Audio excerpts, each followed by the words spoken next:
안녕하세요. 사랑하는 성도님, 영혼의 샘물, 은혜의 자리오심을 축복합니다. 말씀의 주님이 우리와 함께 하십니다. 우리와 함께 하시는 주님을 찬양합니다. 기도합시다. 주님, 감사합니다. 오늘도 저희들의 생명의 말씀, 은혜의 말씀 앞에 서게 하시니 감사합니다. 저희들이 끝까지 붙잡아야 할 것, 저희들이 의지해야 할 것, 저희들이 순종하고 따라야 할 생명의 말씀, 은혜의 말씀, 구원의 말씀을 주님의 은혜 앞에 서게 하여 주시니, 그 말씀을 듣게 하여 주시니, 이 시간은 너무도 귀하고 거룩하고 감사한 시간입니다. 주님, 오늘도 이 복된 시간, 주님의 말씀 앞에 설 때 저희들이 새로워지게 하시고 우리의 부끄럽고 추한 모습을 깨달아 주님 앞에 돌이키고 회개하며 진실한 주님의 자녀로, 말씀의 자녀로 세워질 수 있도록 성령님 함께하여 주시옵소서. 오늘도 주실 말씀이 저희들을 든든한 반석 위에 세우고 온전히 주님을 향해 결단하며 나아가는 복된 시간이 되게 하옵소서.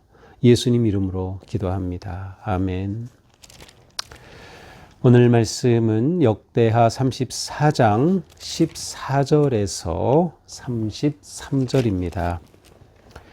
무리가 여호와의 전에 헌금한 돈을 꺼낼 때에 제사장 hil기야가 모세가 전한 여호와의 율법책을 발견하고 hil기야가 서기관 사반에게 말하여 이르되 내가 여호와의 전에서 율법책을 발견하였노라 하고 hil기야가 그 책을 사반에게 주매 사반이 책을 가지고 왕에게 나가서 복명하여 이르되 왕께서 종들에게 명령하신 것을 종들이 다 준행하였나이다. 또 여호와의 전에서 발견한 돈을 쏟아서 감독자들과 일꾼들에게 주었나이다 하고 서기관 사반이 또 왕에게 아뢰어 이르되 제사장 hil기야가 내게 책을 주더이다 하고 사반이 왕 앞에서 그것을 읽으매 왕이 율법의 말씀을 듣자 곧 자기 옷을 찢더라. 왕이 hil기야와 사반의 아들 아히감과 미가의 아들 압돈과 서기관 사반과 왕의 시종 아사야에게 명령하여 이르되 너희는 가서 나와 및 이스라엘과 유다의 남은 자들을 위하여 이 발견한 책의 말씀에 대하여 여호와께 물으라.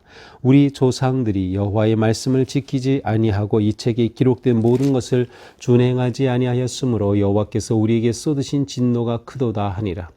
이에 hil기야와 왕이 보낸 사람들이 여선지자 훌다에게로 나아가니 그는 하스라의 손자 독핫의 아들로서 예복을 관리하는 살룸의 아내라.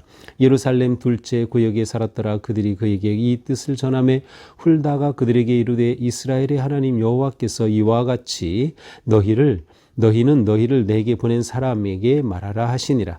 여호와께서 이같이 말씀하시기를 내가 이곳과 그 주민에게 재앙을 내리되 곧 유다 왕 앞에서 읽은 책에 기록된 모든 저주대로 하리니 이는 이 백성들이 나를 버리고 다른 신들에게 분향하며 그의 손의 모든 행위로 나의 노염을 샀음이라. 그러므로 나의 노염을 이곳에 쏟음에 꺼지지 아니하리라 하라 하셨느니라. 너희를 보내어 여호와께 묻게 한 유다 왕에게는 너희가 이렇게 전하라. 이스라엘의 하나님 여호와께서 이같이 말씀하시기를 내가 들은 말을 의논하건대 내가 이곳과 그 주민을 가리켜 말한 것을 내가 듣고 마음이 연약하여 하나님 앞고 내 앞에서 겸손하여 옷을 찢고 통곡하였으므로 나도 네 말을 들었노라. 여호와가 말하였느니라.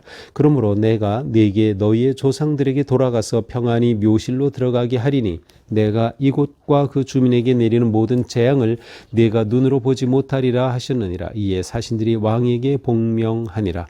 왕이 사람을 보내어 유다와 예루살렘의 모든 장로를 불러 모으고 여호와의 전에 올라가매 유다 모든 사람과 예루살렘 주민들과 제사장들과 레위 사람들과 모든 백성이 노소를 막론하고 다 함께 한지라.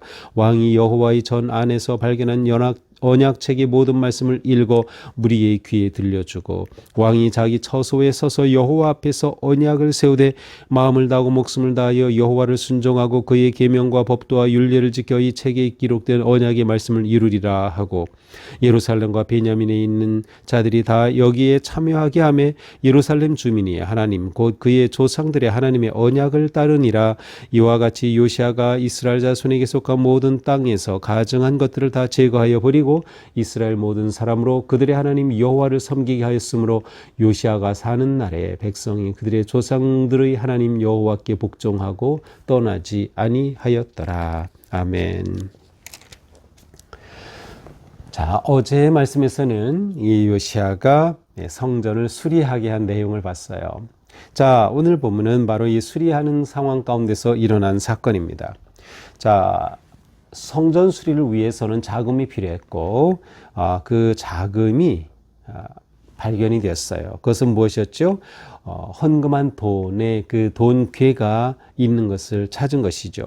자, 그래서 14절 보니까 무리가 여호와의 전에 헌금한 돈을 꺼낼 때 이렇게 이스라엘 백성들이 헌금하였던 돈 잊혀졌던 거예요.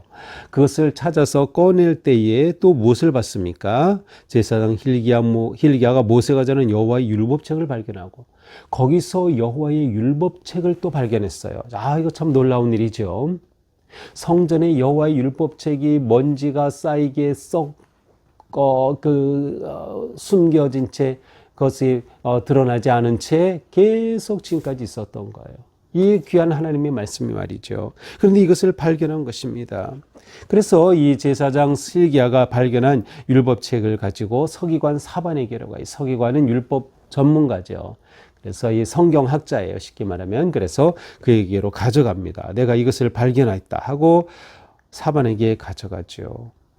그러자 사반이 그 책을 가지고 왕에게로 갑니다. 그리고 왕에게 복명한다. 복명한다는 것은 보고한다 라는 말이에요. 그래서 왕에게 그 사실을 가지고 가서 보고합니다. 그러면서 이렇게 말하죠. 왕께서 종들에게 명령하신 것을 종들이 다 준행하였습니다. 그러니까 성전 수리하라고 하신 그 모든 것 우리가 다 지켰습니다. 그런데 이 과정 가운데서 발견한 돈을 찾아서 그것을 감독자들에게 다 주었고 그리고 바로 이 율법책을 발견했습니다. hil기야가 이것을 발견하여 이 책을 가져왔습니다. 그래서 제가 왕 앞에서 이것을 읽어 드리는 것입니다. 그래서 사반이 왕 앞에서 이 책을 보여줄 뿐만 아니라 복명, 보고하고 읽기까지 해 주었습니다. 자, 그러니 왕이 이 율법의 말씀을 처음 들은 겁니다. 물론 율법의 내용을 알고 있었어요. 아마도 학자들은 이것이 신명기가 아닌가 생각을 해요. 이제 신명기의 내용 자체는 사실은 모세오경의 맨 마지막 5번째 책인데 앞에 있는 내용들이 요약적으로 이 안에 모세의 마지막 연설 말씀 가운데 들어있거든요. 그래서 바로 이 신명기가 아닐까. 그래서 이 말씀을 듣자 이 왕은 옷을 찢었습니다. 요시아가 왜 옷을 찢었을까요? 깜짝 놀란 거죠. 야, 하나님의 말씀이 이렇게 분명한데 우리가 이것을 지키지 못했구나 깨달은 겁니다. 그래서 슬픔과 두려움과 회개의 마음으로 옷을 찢는 것입니다. 하나님 앞에 겸비하면서 옷을 찢는 것이죠. 야, 큰일 났구나. 하나님께서 이렇게 말씀하셨는데 우리가 이것을 지키지 못했으니 하나님의 진노가 임하는구나. 그가 옷을 찢습니다. 그리고 왕이 hil기야 또 사반의 아들 아히감 또 사반 왕의 사반 그리고 시종 아사야에게 이제 왕이 명령합니다. 무엇을 명령합니까? 너희는 가서 나와 및 이스라엘과 유다의 남은 자를 위하여 이 발견한 책의 말씀에 대하여 여호와께 물으라. 자, 너희가 이 율법책을 발견했는데 이 말씀을 가지고 하나님께 가서 하나님께 물으라는 것이에요. 이 말씀을 통해 하나님께서 우리에게 무엇을 말씀하시려는 것입니까? 또한 하나님, 우리가 이 율법책의 말씀을 들으니 정말 놀라운 것들을 깨닫게 되었는데 하나님 뜻은 무엇입니까? 라고 하나님께 묻는 거예요. 정말 이 요시아는 하는 행동 하나가 정말 바르고 거룩한 것을 알 수 있어요. 이게 하나님의 뜻을 묻는 거죠. 자신과 나라와 백성을 위해 하나님의 뜻을 묻습니다. 자, 하나님의 뜻을 물으면서 이 말씀을 들은 요시야는 이 하나님의 진노가 크다는 것을 깨달았죠. 그래서 이미 그는 옷을 찢으면서 그의 그 슬픔과 두려움과 회개의 마음을 표현했어요. 자, 그래서 이 말씀을 가지고 하나님의 뜻이 무엇인지 누구에게 묻습니까? 22절 여선지자 훌다에게 묻습니다. 이것은 좀 특별합니다. 이 당시 아마도 예레미야도 활동했을 것으로 추측은 가능한데 또 스바냐도 활동했을 것 같아요. 그런데 이것을 여선지자 훌다에게로 갔다는 것이에요. 근데 이 훌다는 어디에 있었습니까? 22절에 보니까 예루살렘 둘째 구역에 있었다.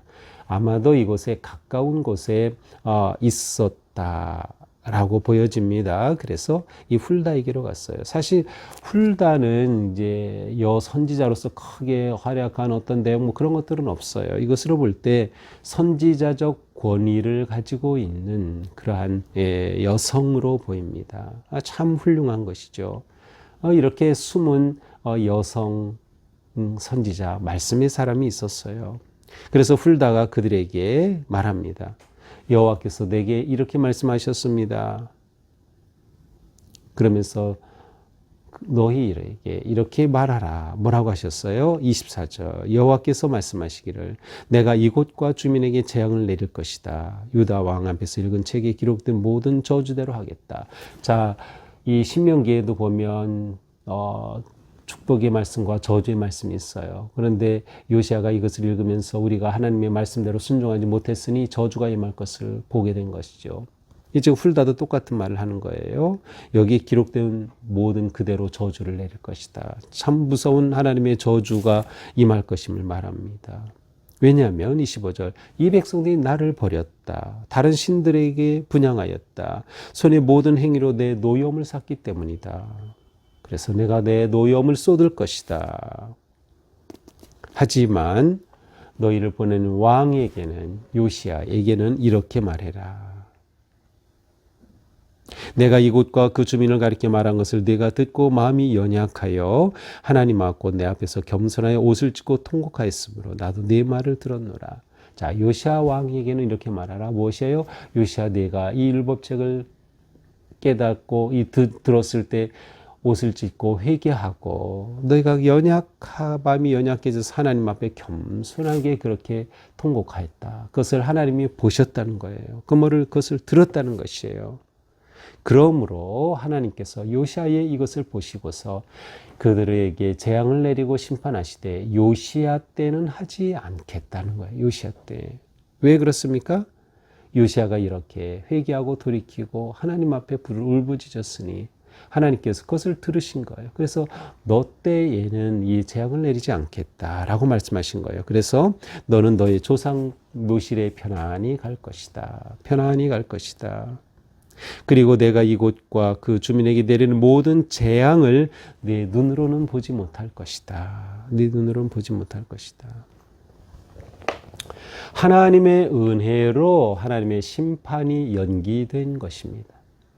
하나님의 심판이 연기된 것은 요시야가 하나님 앞에 회개할 때, 지도자가 이렇게 할 때 하나님의 심판이 연기된 거죠. 따라서 요시야만 이 심판을 피한 건가요? 아니죠. 그 시대에 함께 살았던 자들은 이 심판을 피한 것이에요. 물론 요시야 이후에 살아남은 자들은 또 다르지만, 자, 여기서 우리는 또 생각해 볼 수 있어. 그러면 요시야 다음 때는 이 재앙과 심판이 임하니 어떻게 하나?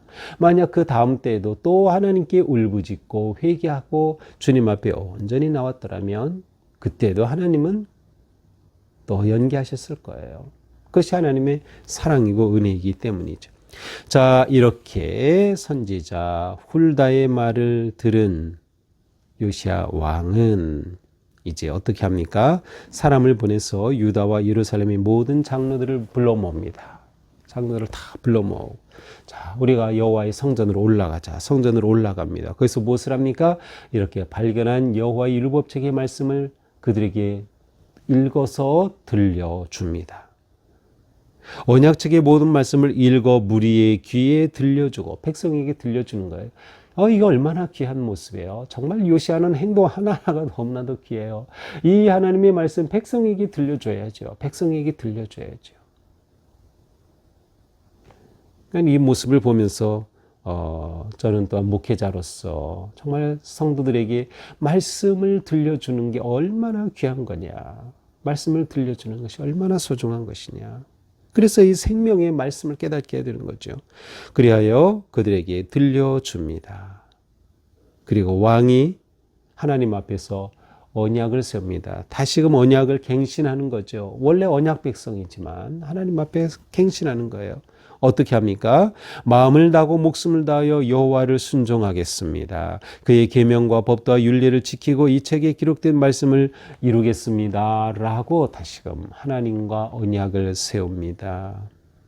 이것은 마치 출애굽기 19장이 나오는 시내산 언약을 반복하는 것과 같은 그러한 모습이에요. 실제로 이것은 신명기 6장 5절의 내용과도 연결이 되죠. 하나님 앞에 언약을 다시 세우는 것입니다. 이렇게 하여 예루살렘 그리고 베냐민에 있는 자들, 이것은 유다 지역을 말하죠. 유다에 있는 자들이 다 이렇게 참여하게 하고 하나님과 맺은 언약을 따르게 하였습니다. 자, 이 언약의 핵심은 무엇이에요? 가증한 것들은 다 버리고 오직 하나님만 섬기는 거죠. 이게 핵심이죠.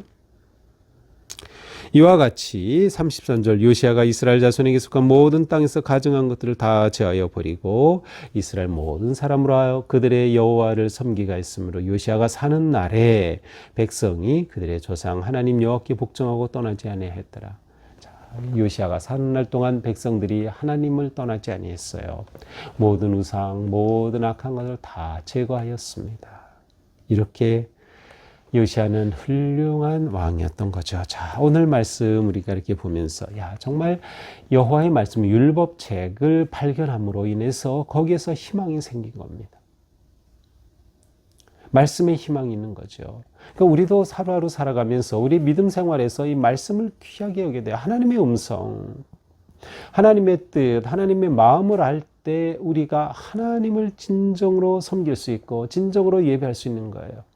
내 멋대로 내 마음대로 예배하는 게 아니죠. 하나님의 말씀과 그 사랑과 은혜를 깨닫고 그 말씀 안에서 하나님의 기뻐하시는 그러한 예배의 삶을 사는 거죠. 말씀에 희망이 있어요. 어떤 말씀이 우리를 바로 세우는 것이죠. 개혁은 말씀에서 온다. 우리가 어제 말씀 보았죠. 마찬가지예요. 개혁, 우리의 삶의 변화는 말씀에 기초를 하는 것이에요. 말씀이 우리를 바로 잡는 거죠. 우리 인생의 방향을 바로 잡고 바른 가치관을 갖게 하고 지금의 내 잘못된 모습을 깨닫게 함으로 우리는 새로운 길로 나아갈 수 있게 되는 것입니다. 말씀 앞에 우리는 언제나 겸비하여 겸손하게 나를 낮추고 회개하고 돌이키는 것이 하나님을 기쁘시게 하는 거다. 하나님의 은혜를 입는 길이다라고 하는 것이에요. 언약을 갱신하고 순종하는 것, 하나님의 자비와 은혜의 길이 된다라는 거죠. 자, 이렇게 요시아는 외적으로는 성전을 수리하고 내적으로는 완전히 신앙을 개혁하는 그 일을 완성하게 되는 것입니다. 우리도 마찬가지, 우리의 외적인 삶의 모습, 내적인 마음 모든 것들이 온전히 새로워져죠. 무엇으로? 말씀으로. 따라서 우리에게 말씀의 회복이 이렇게 중요하다. 말씀의 발견이 중요하다. 더 중요한 건 뭘까요? 말씀이 나를 발견하게 하는 거예요. 내가 말씀을 찾아 발견한가? 그 말씀이 나를 보게 될 때 우리는 그 말씀 앞에 바르게 헌신하며 나아가게 되는 것이죠. 오늘 하루도 우리의 삶이 주시는 말씀 따라서 감사하고 순종하고 또 주님께로 향하며 하나님의 은혜 안에 거하는 복된 하루가 되기를 축복합니다. 기도합시다. 주님, 요시아는 이처럼 하나님의 말씀, 성전에서 발견한 이 말씀을 듣고 온전히 주님 앞에 겸손히 회개하며 그 말씀을 백성들에게 들려주고 말씀으로 나라를 개혁하고 마음을 개혁하고 온전하게 하였습니다. 주님, 저희도 이렇게 말씀을 귀하게 여기며 말씀으로 주시는 그 은혜의 말씀 앞에 겸손히 순종하는 삶, 그리하여 하나님의 은혜와 자비하심을 누리는 복된 삶 되게 하여 주시옵소서. 예수님 이름으로 기도합니다. 아멘. 네, 오늘도 우리가 말씀으로 승리하고 새로워지고 개혁되고 변화되는 그러한 복된 하루가 되기를 축복합니다. 사랑합니다.